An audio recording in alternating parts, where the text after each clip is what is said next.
Hello students, welcome back to our channel Curiosity Education. This is the second video of chapter 1 that is chemical equations and reactions.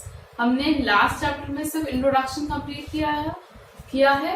Introduction में हमने क्या देखा था? About the physical changes, chemical changes and some very important daily life reactions.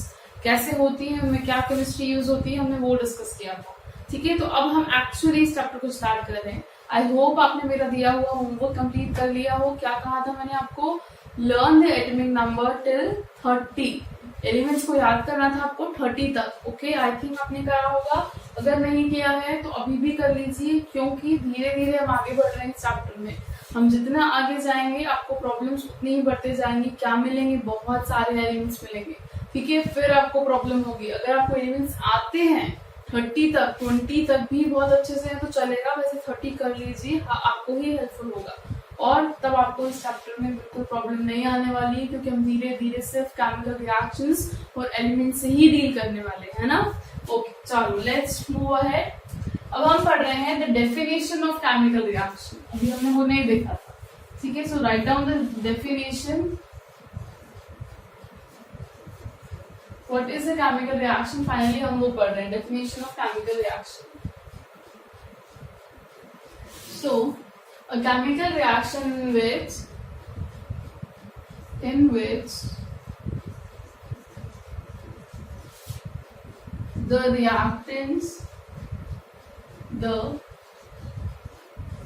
reactants are converted into products. Point number 1 ये याद रख सकते हैं कि एक केमिकल रिएक्शन वो होती है जिसमें जो रिएक्टेंट्स होते हैं वो प्रोडक्ट्स में कन्वर्ट होते हैं. ठीक है, next point is very important. Break in a chemical reaction, right like this. In a chemical reaction, breakdown of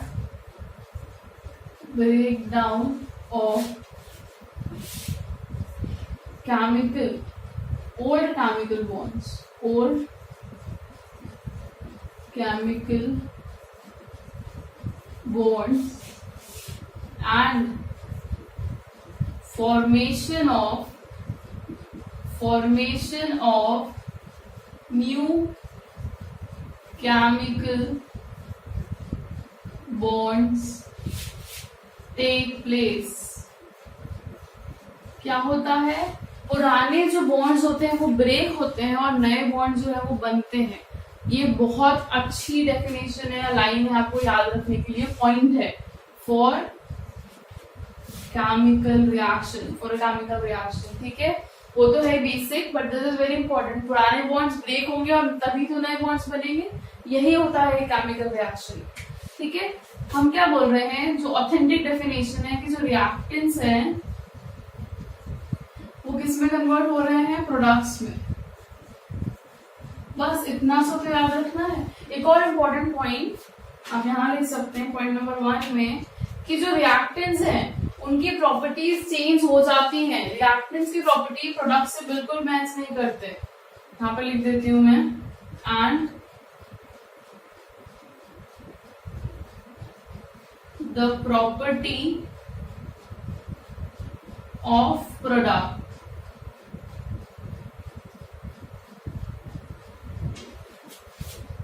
remain totally different to that of the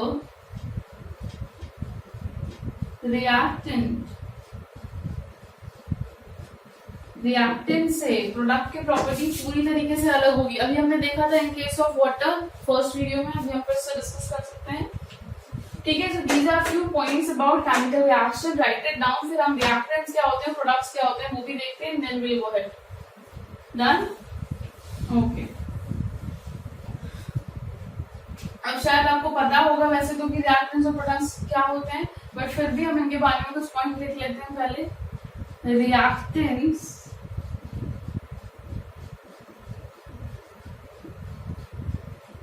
देखो, it is a substance which take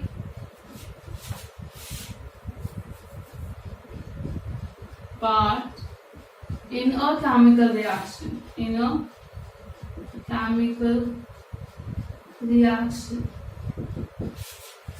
Product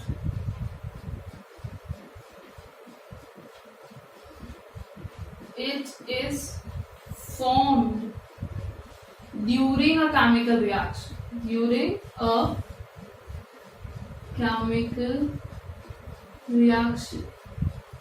ठीक है, जो part लेते हैं, जो substances part लेते हैं किसी भी केमिकल रिएक्शन में, those are called reactant, and the substance which are being formed during a chemical reaction are called as product. ठीक है, इन दोनों के बारे में बेसिक चीजें, इससे ज्यादा आपको धीरे धीरे वैसे ही पता चल जाएगा अगर नहीं भी पता है ना. सो ये दोनों इनकी डेफिनेशन हो गई about the reactants in the products. Reactant and product के बहुत सारे एग्जांपल्स हो सकते हैं समझने के लिए. हम एक बहुत सिंपल सा एग्जांपल लेते हैं. ठीक है, जस्ट फॉर एग्जांपल आप क्या बना रहे हैं, लेमन जूस. लेमन जूस के लिए हमें क्या चाहिए, lime, water and sugar, and also very important ice. समझ में तो पीते हैं, आइस के बिना मजा नहीं आएगा, है ना. And you will get what, lemon juice. बहुत इजी एग्जाम्पल है बट कनेक्टेड है कि ये जो है lime, water, sugar and ice are called as reactant. These all are taking part in a chemical reaction. They are individual. इन सबको अलग अलग रखते हैं ना हम. शुगर अलग बोल रहे हैं, इन सबको कुछ साथ में बोल सकते हैं क्या, कुछ एक नाम है क्या, नहीं.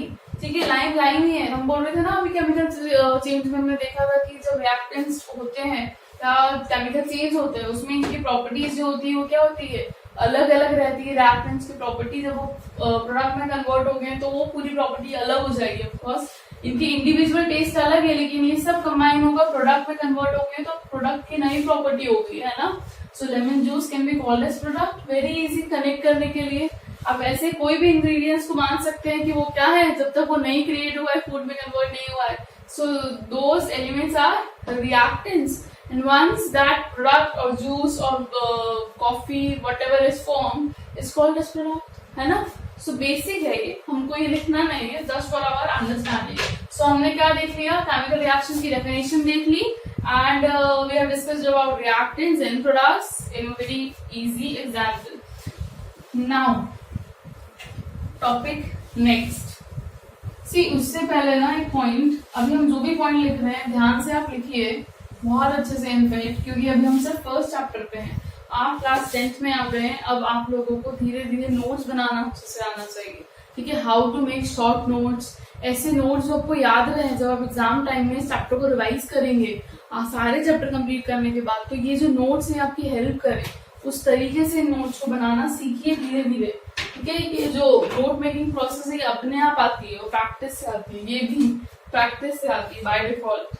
ठीक है, so next what we are discussing, जब भी कोई केमिकल रिएक्शन हो रही है हमें कैसे पता चलेगा रिएक्शन हो रही है, वो रिएक्शन हमें बताने आएगी क्या कि हाय हम हो रहे हैं देख लो हमको, नहीं.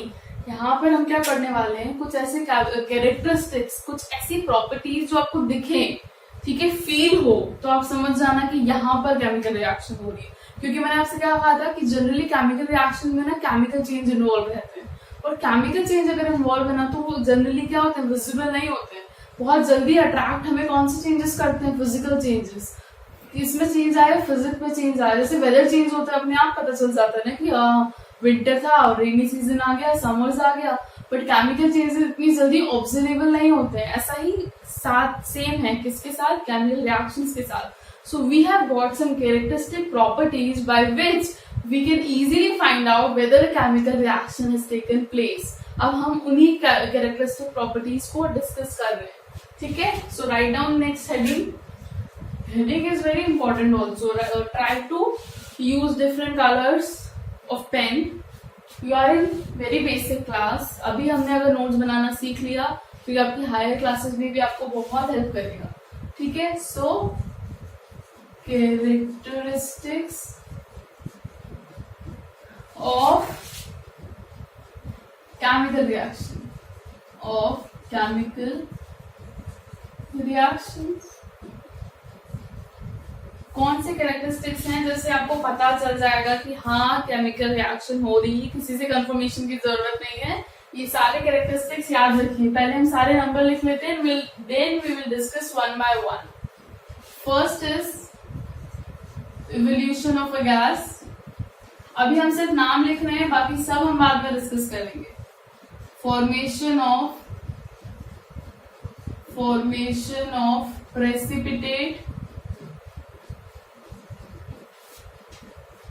Next is change in colour. Next is change in temperature,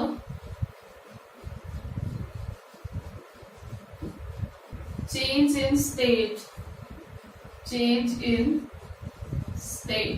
so these are the 5 characteristics। अगर हमें ये जब भी दिखेंगे तो हम क्या बोल देंगे कि हाँ यहाँ पर केमिकल रिएक्शंस हो रही हैं। सबसे पहले क्या करिए, जल्दी से 5 याद कर लीजिए। याद करने का तरीका हम पहला चैप्टर पढ़ रहे हैं, मैं बता रही हूँ, मैं हर चैप्टर में बताऊंगी, पर फिर भी लिखिए और याद करिए। जब आप लिख रहे हैं तो उसे बोलिए। Evolution of a gas, point number 1। Formation of precipitate, point number 2। Change in colour, point number 3। Change in temperature, 4। Change in state, 5। Only 5। ठीक है, so 5 important characteristics. We are starting with evolution of gas. Evolution मतलब release of gas, formation of gas भी बोल सकते हैं। So this is the first characteristics जो हम देखेंगे। हम सब केमिकल रिएक्शंस के थ्रू देखने वाले हैं। Let's start. इसका मतलब समझ में आ गया ना, किसी केमिकल रिएक्शन में अगर गैस रिलीज हो रही है तो आप समझ जाइए, या फिर इसको ऐसे फ्रेम करते हैं, किसी प्रोसेस में अगर गैस रिलीज हो रही है तो आप समझ जाइए कि वो केमिकल रिएक्शंस का एग्जाम्पल है, या केमिकल रिएक्शन हो रही है।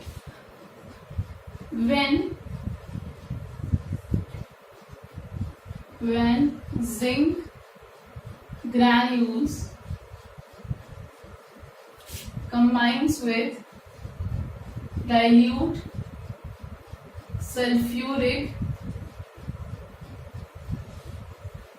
acid, it forms, see पहली बार है आप लोग रिएक्शंस को इतनी डिटेल में पढ़ रहे हैं, इसलिए मैं इनके नेम्स लिख रही हूँ। वो एक्चुअली इनके केमिकल फॉर्मूले की प्रैक्टिस करनी है तो मैं वो भी साथ में लिख रही हूँ, बट आपके लिए मैंने पहले ये लिख दिया। ठीक है, जनरली आपको केमिकल फॉर्मूला ऊपर लिखना होता है और उसके नीचे नेम लिखना होता है। ठीक है, मैं फर्स्ट फॉर्मेट ही कर देती हूँ। ये जिंक है, सॉलिड स्टेट में इसके ग्रैन्यूल्स है तो सॉलिड में ही होगा। Combines with dilute sulphuric acid का फॉर्मूला क्या होता है, H2SO4। ठीक है, याद रखना। इसका एक और नाम होता है, मैं यहाँ लिख देती हूँ, हाइड्रोजन सल्फेट। क्या होता है, hydrogen sulphate. This combines, these two combines, और क्या बनेगा। अब ये क्वेश्चन आएगा, क्या बनेगा पता है तो वेल एंड गुड, नहीं पता तो मैं हेल्प कर रही हूँ। हेल्प कैसे करना है मुझे तुम्हारी, कि आपको याद होना चाहिए एटॉमिक नंबर के साथ वैलेंसी पता हो तो बहुत अच्छा है। आई टोल्ड यू, अभी बोल रही थी मैं आपसे, काम आ गया। ऐसे बहुत काम आते रहेंगे। बहुत बार हमको रिएक्शंस याद होंगी, हमें ये लिखना ही नहीं आएगा। वो कुछ भी पूछ सकते हैं कि question can come in any way. वो आपको नाम दे देंगे, केमिकल नेम, आपको रिएक्शन लिखनी पड़ जाएगी, बहुत सारी चीजें आ जाती है ना, तो आपको इनको कंबाइन होना चाहिए। वैसे तो ये बहुत इजी है तो शायद आप लोगों को पता हो, और फिर भी मैं तरीका बता रही हूँ कि अगर कभी भटक भी जाए, नहीं समझ में आ रहा है तो करना क्या है। जिंक के ऊपर +2 चार्ज होता है, ये आपको पता हो तो बहुत अच्छी बात है। फिर इसका लिख लीजिए H2 है, तो यहाँ पर ये जो 2 है, सॉरी, ये जो H का 2 है वो यहाँ आ जाएगा। अगर आप ये सब नहीं करना चाहते तो आप तो बस चार्ज लगाइए। H के ऊपर प्लस चार्ज होता है, हमको पता है। SO4 पे 2 माइनस चार्ज होता है, हमको पता है, हमने 9th क्लास में पढ़ा है। नहीं पता है तो याद कर लीजिए। अब ये जिंक इससे कंबाइन होगा तो ये प्लस वाला H के पास तो जाएगा नहीं, इतना तो हमको पता है ना। गुड, जिंक कहाँ पर जाएगा, SO4 के साथ कंबाइन हो जाएगा और हमें क्या मिल जाएगा, ZnSO4। हालांकि हमारा ये क्वेश्चन नहीं था कि क्या बनेगा, हम कुछ और पढ़ रहे हैं, हमको गैस निकाल के दिखानी थी। H2 गैस रिलीज होगी, यहाँ पे हाइड्रोजन अकेला बचा है, 2 हाइड्रोजन भी है, तो ये H2 के फॉर्म में रिलीज होगी। मैंने आपको ये क्यों बताया, जस्ट बिकॉज आपको समझ में आए कि जब कंपाउंड्स बनाने हैं तो आप क्या याद रखिए, अगर आपको चार्जेस पता है एलिमेंट्स के तो आप इजीली कंबाइन कर सकते हैं। हो सकता है कि आपको कंपाउंड का नाम ना पता हो कि क्या बनने वाला है, बट आपको अगर ये पता था तो आपने बना लिया कि हाँ यही बनेगा, है ना। तो इस तरीके से ट्रिक्स सीखिए how to form a compound. वैसे कंपाउंड फॉर्मेशन की प्रोसेस आपने 9th क्लास में पढ़ी है, नहीं पढ़ी हो तो भी I have already created one video on that topic also, that how to form compounds। और बहुत सारे important compounds जो हैं ऑलरेडी हमने बनाकर प्रैक्टिस के लिए आप लोगों के लिए रखे हैं, तो आप प्लीज उन वीडियोस को देखिए, कंपाउंड्स याद करिए। कंपाउंड्स को याद करने का तरीका है कि उन्हें पहले आप सेपरेट कॉपी में प्रिपेयर कर लीजिए। अभी बहुत सारे कंपाउंड्स आने वाले हैं तो उनके लिए प्रिपेयर हो जाइए, ठीक है, बाय वॉचिंग दोज वीडियोस जिनके बारे में आपको बता देंगे, ठीक है। तो ये से कंबाइन हुआ, क्या बन गया, जिंक सल्फेट, नाम लिख लेते हैं हम, जिंक सल्फेट, और रिलीज होगी वाटर गैस। हम इसे एक्सपेरिमेंटली भी देख सकते हैं। लेबोरेटरी में हमने क्या किया, एक बीकर लिया, दिस इज आवर बीकर। इस बीकर में हमने क्या किया, सबसे पहले क्या लिया, H2SO4, क्या फिल किया, डाइल्यूट H2SO4 सल्फ्यूरिक एसिड या हाइड्रोजन सल्फेट, दोनों ही नाम होते हैं, फिल कर दिया। उसके बाद क्या पुट कर दिया, जिंक ग्रैन्यूल्स। जैसे ही दोनों कंबाइन होंगे, रिएक्शन फॉर्म होगी तो कंपाउंड हो जाएगा ZnSO4 and will get hydrogen gas. जो हाइड्रोजन गैस है वो हमें इस तरीके से बबल फॉर्म में मिलेगी इस पूरे सॉल्यूशन में, ठीक है। तो हमें पता चल गया। अब आपका यहाँ से एक एक्सपेरिमेंट क्वेश्चन बनता है जो आप 10th में पढ़ते हैं कि हमें कैसे पता कि हाइड्रोजन गैस से रिवॉल्व हुई है ना। तो आप उसके लिए बहुत इजी सा एक्सपेरिमेंट बता सकते हैं, लिख सकते हैं। पूरी प्रोसेस क्या करेंगे, हम एक ट्यूब को अंदर डालेंगे इनटू दिस बीकर, जो एक इन्वर्टेड शेप ट्यूब हो, जिसका एक पार्ट अंदर जाए, दूसरा पार्ट जो वो बाहर रिलीज हो जाए। जब हम इस ट्यूब को इस बीकर के अंदर फिट कर देंगे, क्योंकि क्या हाइड्रोजन गैस जस्ट अभी फॉर्म है, बबल फॉर्म में है, तो वो धीरे धीरे इस पे टच होकर ही सही पर यहाँ से ट्रैवल करके बाहर आएगी। हम क्या करेंगे, इस ट्यूब के पास एक बर्निंग कैंडल को लेकर जाएंगे। इसको लेकर जाएंगे बर्निंग कैंडल। जब ये कैंडल यहाँ पर जाएगी और हाइड्रोजन इस कैंडल के इसमें कांटेक्ट में आएगी, हाइड्रोजन गैस इस कैंडल के कांटेक्ट में आएगी, तो हाइड्रोजन बर्न होगी, it will burn with a popup sound. हमको पता है कि हाइड्रोजन की कैरेक्टरिस्टिक प्रॉपर्टी होती है when it Burns with a popup sound. और हमें पता चल गया, हमने बता दिया, लिख दिया एग्जाम्पल में, एक्सपेरिमेंट में, कि हमने ये एक्सपेरिमेंट किया और हमें पॉपअप साउंड सुनाई दिया, and as a result we can say that the gas which is formed is hydrogen gas, ठीक है। तो ये वाला पार्ट इसमें नहीं है, बस आपके एक्सपेरिमेंट बेसिस पर अगर आए तो आप इस तरीके से समझ के लिख सकते हैं। यहाँ से एक और पॉइंट मैं आपको याद दिलाना चाहूंगी, बताना चाहूंगी, जब ये रिएक्शन होगी, जिंक ग्रैन्यूल और H2SO4 कंबाइन होकर गैस रिलीज करेंगे, तब ये बीकर को अगर हम स्लाइटली टच करने की कोशिश करेंगे विद वेरी केयरफुल हैंड, तो ये जो बीकर है हमें थोड़ा सा हॉट फील होगा। एज अ रिजल्ट इस रिएक्शन में टेम्परेचर भी बढ़ता है। क्या बढ़ता है, टेम्परेचर बढ़ता है। अगर आपको याद हो, हमने कैरेक्टरिस्टिक्स में लिखा था चेंज इन टेम्परेचर, तो इस पर्टिकुलर रिएक्शन में 2 कैरेक्टरिस्टिक चेंजेस हो रहे हैं। एक तो गैस का फॉर्मेशन भी हो रहा है, दूसरा राइज इन टेम्परेचर भी हो रहा है। हॉट हुआ है तो टेम्परेचर बढ़ा है ना। 2 टाइप के चेंजेस हो सकते हैं टेम्परेचर में, डिक्रीज भी हो सकता है, इंक्रीज भी हो सकता है। यहाँ पर टेम्परेचर इंक्रीज हुआ है, एज अ रिजल्ट जो बीकर है वो हमें हॉट फील होगा। ये सारी पॉइंट्स आप अपनी लैंग्वेज में लिखते जाइए, जो आपको नहीं पता है। मैक्सिमम इंपॉर्टेंट पॉइंट्स ऑलरेडी मैं यहाँ पर लिख रही हूँ, ठीक है। यहाँ पर इन दिस पर्टिकुलर एग्जाम्पल हम और भी देख सकते हैं, किसी और डाइल्यूट एसिड को भी अगर हम मिक्स करते हैं जिंक ग्रैन्यूल्स के साथ, मैं इसे लिख देती हूँ ना, जिंक ग्रैन्यूल्स के साथ अगर मैं डाइल्यूट सल्फ्यूरिक एसिड की बजाय डाइल्यूट HCl लूंगी, तब भी हाइड्रोजन गैस रिलीज होगी। देखिए मैंने क्या किया, डाइल्यूट HCl ले लिया, हाइड्रोक्लोरिक एसिड, है ना। ये जब कंबाइन होगा फिर से वही तरीका, वैसे तो आप देख के शायद समझ जाएंगे, ये प्लस HCl है, ये भी प्लस था तो ये इसके पास जाएगा। अब आपको यहाँ पर समझ में आना चाहिए कि ZnCl बनेगा या ZnCl2 बनेगा, ये भी एक पॉइंट है ना। हम इनमें गलतियां नहीं कर सकते, या तो आपको इतने कंपाउंड याद हो कि आप कोई कंपाउंड फॉर्मेशन में गलती ही नहीं कर रहे हैं, या फिर इससे सीखिए, है ना। Zn के ऊपर कितना चार्ज है कि आपने 9th क्लास में सीखा है, अगर नहीं आता है तो उसे देखिए। Zn पे +2 चार्ज है, वैलेंसी बोल सकते हैं, इसमें -1 है। क्रॉस मल्टीप्लीकेशन कर देते हैं कंपाउंड फॉर्मेशन के टाइम हम वैलेंसीज का, तो 2 इसे जाएगा, 1 इससे मिलेगा, एज ए रिजल्ट कंपाउंड क्या बनेगा, ZnCl2। ऐसा ना हो कि हम ये सब ना देखें, हम देखें अच्छा एक एक है तो हम ZnCl लिखकर आ जाए, और ये आपका गलत हो जाएगा, आपको ZnCl2 ही लिखना है, गेट इट। ओके, तो ये बन गया ZnCl2, बचा क्या हाइड्रोजन, तो ये क्या निकलेगा, हाइड्रोजन गैस निकल जाएगी। Easy, same process. आपको कोई पूछे कि कैसे पता कि हाइड्रोजन गैस निकली है, तो बता देना कि ऐसे पता है हमको, डन। राइजिंग टेम्परेचर इस केस में भी होगा, तो हमने दोनों एग्जांपल देखे हैं डाइल्यूट HCl। यहाँ पर एक और रिएक्शन लिख लेते हैं इस टाइप से। अगर आपको कंपाउंड बनाना नहीं आता है तो हमने ऑलरेडी ये भी डिस्कस किया है इन वीडियो, मैं उस वीडियो की लिंक इस चैप्टर के डिस्क्रिप्शन में दूंगी, फिर भी आप प्लेलिस्ट में जाकर इजीली देख सकते हैं किस तरीके से कंपाउंड बन रहे हैं on the basis of electronic configuration और on the basis of valencies. ठीक है, वहां पर ऑलरेडी हमने प्रैक्टिस किया है, वो सेपरेट वीडियो में, बट अगर आपको नहीं पता है then I insist go watch and learn. ठीक है, तो ये सब हो गया।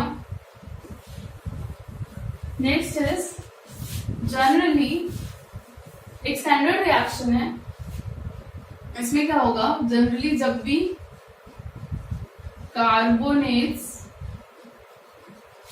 एसिड के साथ कंबाइन होंगे, डाइल्यूट एसिड लिखती हूँ, डाइल्यूट एसिड, ठीक है, like H2SO4 HCl and so many are there। Carbonate तो पता है ना क्या होता है, जनरली CO2 फॉर्म कंपाउंड, ठीक है, उनको कार्बोनेट बोलते हैं, जैसे CaCO3, CaCO3 is carbonate। So whenever carbonates, any type of carbonates combines with dilute acid or acid, they forms salt, water and CO2 gas. ठीक है, तो यहाँ पर इस केस में इन केस ऑफ कार्बोनेट्स कौन सी गैस रिलीज हो रही है, CO2 गैस रिलीज हो रही है।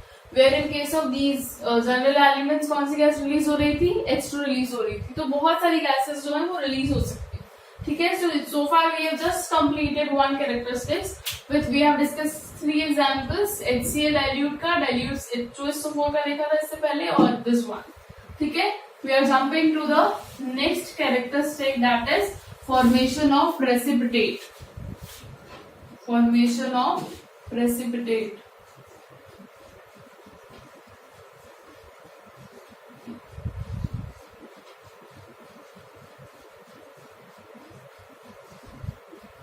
ठीक है, before going ahead, we are writing down the definition of precipitate।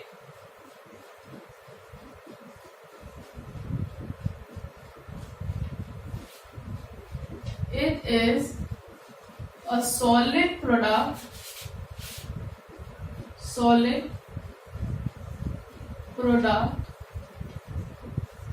which separates out from solution during a chemical reaction। किसी केमिकल रिएक्शन के टाइम अगर हमें उस केमिकल बीकर में कर रहे हैं या टेस्ट ट्यूब में कर रहे हैं हम पर्टिकुलर केमिकल रिएक्शन, तो अगर हमें बॉटम में क्या मिले, एक solid product, what, a solid product जो सेपरेट आउट हो जाता है सॉल्यूशन से during a chemical reaction is called a precipitate. सबसे पहले यही डेफिनेशन याद कर लेना इसके बारे में पढ़ने से पहले। ठीक है, राइट डाउन द डेफिनेशन, फिर हम एग्जाम्पल देख रहे हैं रिएक्शन का। lead nitrate PbNO3 whole twice, okay, we read like this, PbNO3 whole twice, lead nitrate with NO3 is called as nitrate. There are a lot of these kind of polyatomic molecules or we call it compound जिनके नाम सबको पता होना चाहिए. Nitrate, sulphates, nitrides, sulphides, ऐसे बहुत सारे compounds हैं, आपको पता होना चाहिए, है ना. उन चीजों को रिवाइज करिए. So lead nitride combines with, so lead nitride is colorless, colorless, combines with potassium iodide. Potassium iodide is also colorless. मैं नाम भी लिख देती हूँ, potassium iodide, and it is also colorless. It forms. फिर से मैं आपको बता रही हूँ कि कंपाउंड क्या बनेगा. आपको पता चल गया है कि क्या कंपाउंड बनेगा, then very easy.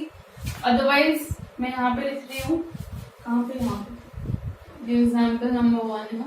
सो Pb के ऊपर कितना चार्ज होता है, 2+ चार्ज होता है. NO3 के ऊपर -1 होता है, +2 -1. इसका यहाँ पे गया, इसको यहाँ पे गया, तभी तो यहाँ पे ट्वाइस आया था 2. इसको तो 1 ही मिला था लेड को, तो 1 हो गया, है ना. Pb is lead. तो इस तरीके से मैं यहाँ पे आपको क्या बता रही हूँ कि ये कंपाउंड कैसे बना है. पहले तो मैंने आपको ये बता दिया कि इस पे +2 चार्ज है, इस पे -1 चार्ज है, इसका मतलब इस पे प्लस हो गया, इस पे माइनस हो गया. पोटेशियम पे +1 होता है और इस पे भी +1 होता है, तो ये 1 हो गया. इसीलिए आपको यहाँ पर कोई नंबर नहीं दिख रहा है, वो नंबर कैंसिल आउट हो जाते हैं. और वैसे भी 1 के केस में तो हम नंबर लिखते ही नहीं है. क्लियर. अब बताओ क्या बनेगा. सॉरी, नेगेटिव है. अब बताओ क्या बनेगा. लेड किसके पास आएगा, पॉजिटिव है तो किसके पास आएगा, नेगेटिव के पास आएगा. Very easy. तो क्या बना, लेड आयोडाइड. क्या बन गया, lead iodide. And this is our yellow PPT. क्या मिला है हमें, PPT is actually precipitate form. Abbreviated form में, शॉर्ट फॉर्म में पीपीटी लिखते हैं, तो आप ऐसे लिख सकते हैं. और क्या है वो, लेड आयोडाइड बना है. और बचा हुआ तो हम लिख ही सकते हैं. क्या बचा था, यहाँ से NO3 था और यहाँ से क्या था, K. तो ये क्या था, KNO3. इसका नाम क्या हो जाएगा, पोटेशियम. NO3 को मैंने अभी बताया, नाइट्रेट.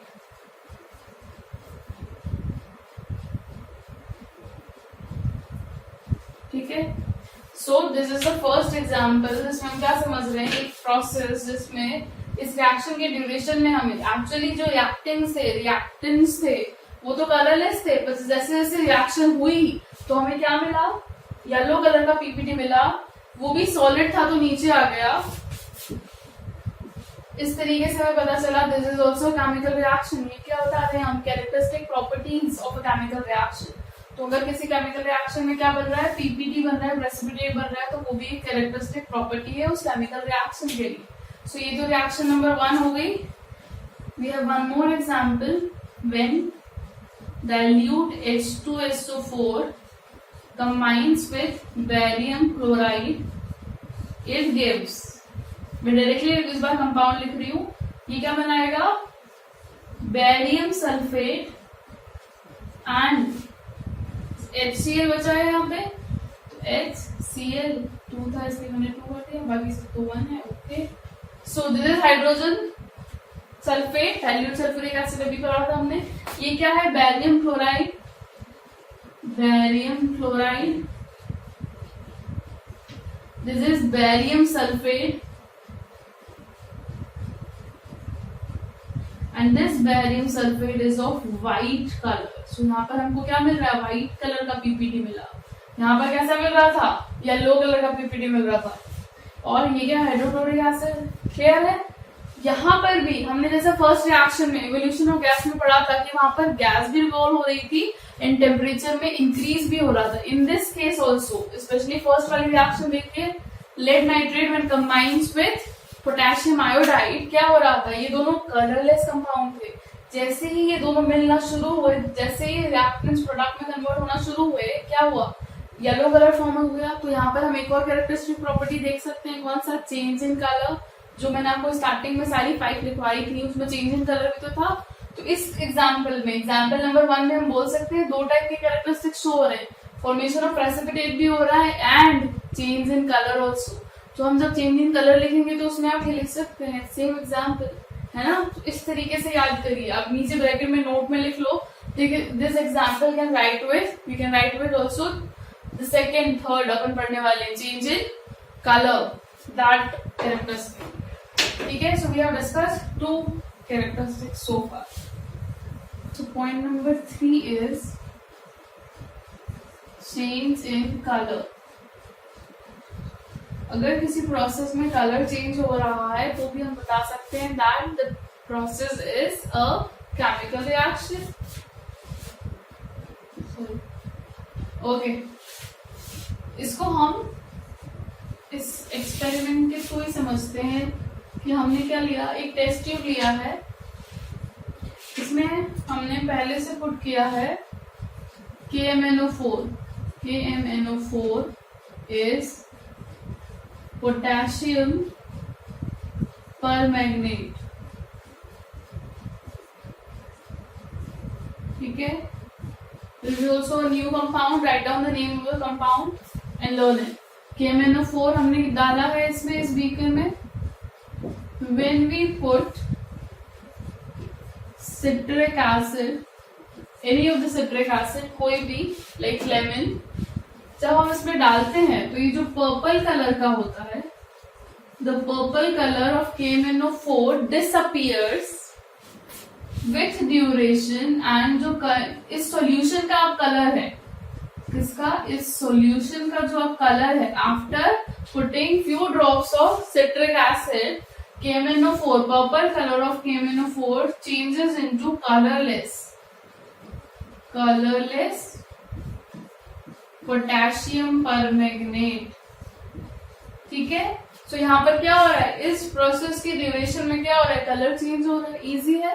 क्या हुआ, हमने एक बीकर लिया, इसमें KMnO4 पुट किया, उसमें सिट्रिक एसिड डाला, क्या हुआ, इस सॉल्यूशन का कलर चेंज हो गया, पर्पल कलर से किस कलर का हो गया, सॉल्यूशन कलरलेस, कलर चेंज हुआ ना, पर्पल से व्हाइट हो गया, न्यूट्रल हो गया ऑफ कोर्स, ठीक है। सो this is change in colour, first example. Example 1, एक और एग्जांपल ले सकते हैं हम, same change in colour. Change in colour का एक एग्जांपल ऑलरेडी हम पढ़ चुके हैं, मैंने आपको बताया था लेड नाइट्रेट वाला एग्जांपल, जिसमें लेड नाइट्रेट कंबाइन हुआ था पोटेशियम आयोडाइड से और लेड आयोडाइड बना था ऑफ येलो कलर, पीपीटी वाले एग्जांपल हमने पढ़ा था, है ना। वो भी एग्जाम्पल आप यहाँ लिख सकते हैं। मैं आपको एक और एग्जाम्पल बता दी हूँ। Again we have taken a test tube और you can take a beaker. हमने क्या पुट किया इसमें, now we have taken K2Cr2O7 acidified,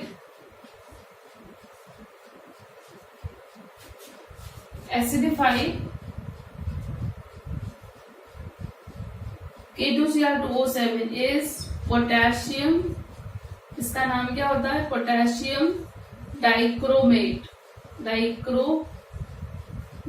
ठीक है। This is potassium dichromate, that is potassium permanganate, confuse नहीं होना। This is KMnO4 and this is K2Cr2O7. The color of the solution is, as of now, is orange. Orange color का solution होता है। What we do is, इसमें हम SO2 gas pass करते हैं। Which gas? Sulfur dioxide gas. I am removing this one. So what we do? Sulfur dioxide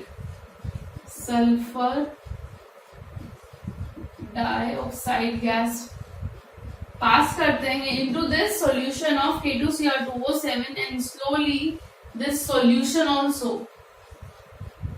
changes its color from orange to green.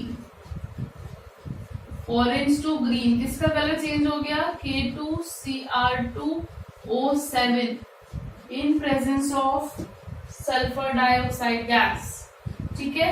ये acidified है, ठीक है। तो यहाँ पर 3 एग्जांपल्स हो गए। एक तो KMnO4 वाला हो गया, K2Cr2O7, एंड अभी मैंने आपको रिवाइज करवाया वो एग्जांपल येलो पीपीटी वाला जो हमने प्रेसिपिटेट में पढ़ा था, उसमें कलर चेंज हो रहा था। तो इन तीनों एग्जांपल्स में क्या हो रहे हैं, कलर चेंज हो रहे हैं। इससे हम बता सकते हैं that these are the characteristic properties of a chemical reaction. कितनी पढ़ ली हमने property? Evolution of gas and formation of precipitate, and third is change in color. Next we are doing the fourth characteristic property, that is change in temperature. Change in temperature.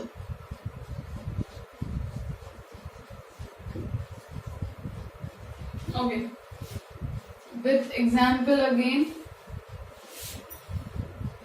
when CaO, ये क्या है? Calcium और oxygen, तो इसके compound को हम क्या बोलेंगे? कैल्शियम ऑक्साइड, ठीक है।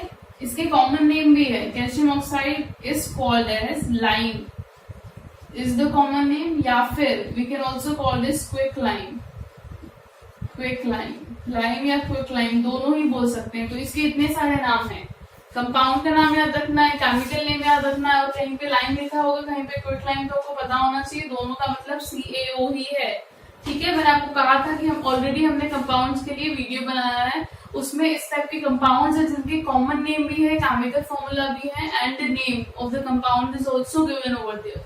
तो वहां से इस टाइप के कंपाउंड्स को याद कर सकते हैं, ये बहुत बार मिलेंगे आपको, ठीक है। When this calcium oxide combines with water, it produces calcium hydroxide, ठीक है, CaOH whole twice, calcium hydroxide.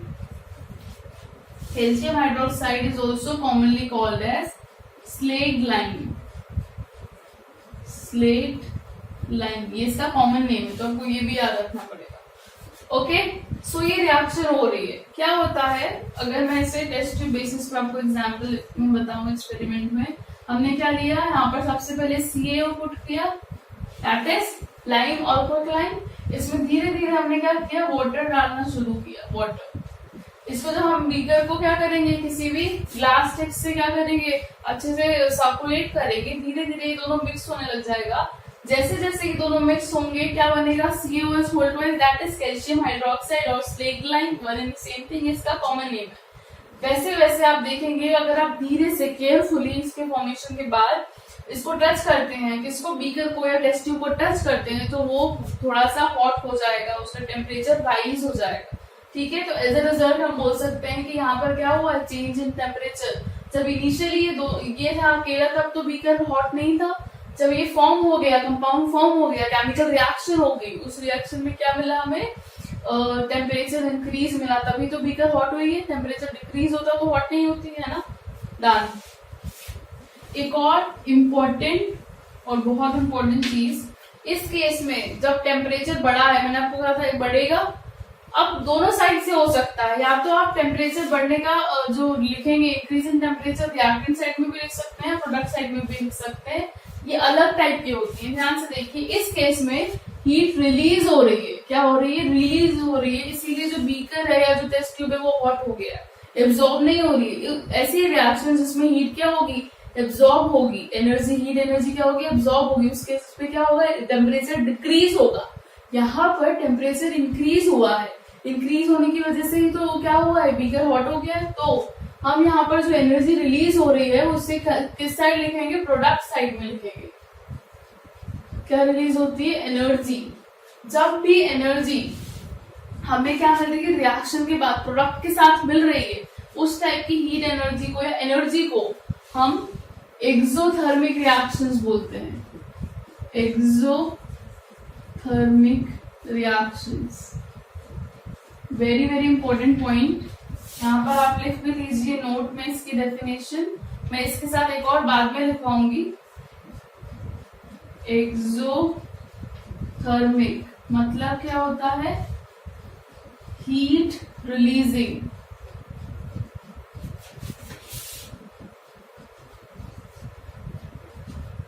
Reaction. ऐसी रिएक्शंस जिनमें हीट रिलीज हो रही है, तो आपको एनर्जी हमेशा कहाँ पे शो करनी है, प्रोडक्ट साइड में शो करनी है, रिएक्टेंट साइड में शो नहीं करनी है। इस टाइप के रिएक्शंस को हम एक्सोथर्मिक रिएक्शंस बोलते हैं, ठीक है। तो ये पॉइंट नंबर 1 एक्सोथर्मिक। एक और टाइप टॉपिक होता है एंडोथर्मिक, को भी हम देखेंगे। सो ये रिएक्शन और एक्सोथर्मिक का मतलब। हमने वहां क्यों लिखा, एनर्जी समझ में आ गई ना, एनर्जी यहाँ नहीं लिखा। इन दोनों के बनने के बाद, कंबाइन होने के बाद, कंपाउंड के बनने के बाद एनर्जी रिलीज हो रही है, एग्जिट हो रही है ना, एग्जिट के टाइम भी तो हो रही है, इसलिए हम इसको नाम से याद रख सकते हैं। एक्सो मतलब एग्जिट, और थर्मिक मतलब थर्मो को हम हीट से रिजेंबल करते हैं जनरली, एनर्जी लिख सकते हैं। सो दिस एक्सोथर्मिक रिएक्शन मतलब हीट रिलीजिंग रिएक्शंस, ठीक है। एक्सोथर्मिक रिएक्शन लिख लीजिए, वो रिएक्शंस जिसमें हीट रिलीज हो रही है तो एक्सोथर्मिक बोलेंगे। क्लियर। एक और एग्जांपल देखते हैं जिसमें हम क्या देखेंगे, एंडोथर्मिक, जिसमें हीट एब्जॉर्ब हो रही होगी, ठीक है। इस टाइप की रिएक्शंस भी होती हैं। सो एग्जांपल नंबर 2 इज, ये फर्स्ट था, second, when Ba whole twice, OH whole twice combines with ammonium chloride, heat absorbs, और फिर बनता है BaCl2 plus ammonia and water. इस केस में हमने क्या लिखा है, हीट लिखी है रिएक्टेंट साइड में, यहाँ एनर्जी भी लिख सकते थे, हमने वहां पे हीट एनर्जी नहीं लिखा है, वहां पे भी आप हीट एनर्जी लिख सकते हैं। तो यहाँ पर हीट एनर्जी एब्जॉर्ब हो रही है, इसीलिए इस टाइप की रिएक्शन जहां पर हीट एनर्जी एब्जॉर्ब होती है, यूज होती है during a chemical reaction, reactant के कन्वर्ट होने से पहले यूज होती है, तो हम उससे कहते हैं इस टाइप की रिएक्शंस को एंडोथर्मिक, एंडोथर्मिक रिएक्शंस। ये exothermic reaction and endothermic reactions are very important topic in definition, जो आपको याद होनी चाहिए। एंडो में हमने उसमें क्या लिखा था, हीट रिलीजिंग, तो यहाँ पर हम क्या लिखेंगे, heat absorbing reactions, heat absorbing reactions. Endo मतलब होता है ना इनसाइड, तो यही रिएक्टेंट के साइड पे ही आपको लिखना है। Endo is inside and thermic is heat, thermo से रिजेंबल है ये वर्ड। तो endothermic and exothermic are two important term, बहुत ज्यादा काम होने वाली है अभी, ठीक है। बहुत सारे रिएक्शंस में हमें पता होना चाहिए, बताना पड़ेगा कि एंडो है या एक्सो है, एंडो एक्सो, ठीक है। एक्सो मतलब एग्जिट, इसलिए प्रोडक्ट साइड में, एंडो मतलब इनसाइड, मतलब रिएक्टेंट साइड में रिएक्शंस लिख रहे हैं, ठीक है। तो इस रिएक्शन में क्या हो रहा है, हीट एब्जॉर्ब हो रही है। ये दोनों को मैं आपको बता देती हूँ, ध्यान से देखिए। अगर वो बोले, क्वेश्चन बोले कि आपको कैसे पता, तो आप क्या करेंगे, बीकर में समझा देना कि हमने पहले पुट किया CaO, फिर पुट किया धीरे धीरे वाटर, जैसे जैसे कैल्शियम हाइड्रोक्साइड का फॉर्मेशन होने लगा, हमने थोड़ी देर बाद जब बीकर को टेस्ट ट्यूब को टच किया फ्रॉम द बॉटम, उसका टेम्परेचर थोड़ा राइज था, हमें क्या फील हुआ, हॉट फील हुआ वो बीकर या that test tube. In this case क्या होगा, जो बीकर और टेस्ट ट्यूब है वो बॉटम से क्या फील होगा, हमें थोड़ा सा कोल्ड फील होगा, चिल्ड फील होगा। क्यों, क्योंकि इस केस में एब्जॉर्ब कर ली है एनर्जी। हीट एनर्जी जब भी किसी भी एरिया की, सरफेस एरिया की या किसी एटमॉस्फेयर की एब्जॉर्ब हो जाती है, तो क्या होता है, टेम्परेचर डिक्रीज हो जाता है। इस केस में टेम्परेचर डिक्रीज हो रहा है, हमने दोनों एग्जाम्पल देख लिए। एक में टेम्परेचर इंक्रीज हो रहा है, हमने बोला था ना टेम्परेचर चेंजेस किसी भी पर्टिकुलर रिएक्शन में दो तरीके से हो सकते हैं, या तो टेम्परेचर इंक्रीज हो रहा है या तो टेम्परेचर डिक्रीज हो रहा है। अगर इंक्रीज होगा तो रिएक्शन एक्सोथर्मिक, क्योंकि वो हीट रिलीज करेगा, ठीक है। अगर टेम्परेचर डिक्रीज होगा तो हर बार क्या होगा, एब्सॉर्ब कर लेगा एटमॉस्फेरिक हीट को या आसपास की हीट को, तो उस केस में एंडोथर्मिक रिएक्शंस होंगी वो, ठीक है। तो ये कंसेप्ट जो छोटे छोटे अभी बिल्डअप हो रहे हैं ना, about names, common names in these type of terms, जो आपको पूरी केमिस्ट्री में काम होना है और आगे भी आना है ना। ये सब 10th की माहौल नहीं बन रहा है, ये सारी चीजें बेस है आपका 10th केमिस्ट्री का, आगे की हायर क्लासेस के लिए भी, ठीक है। If you are planning for sciences in your higher classes, ठीक है।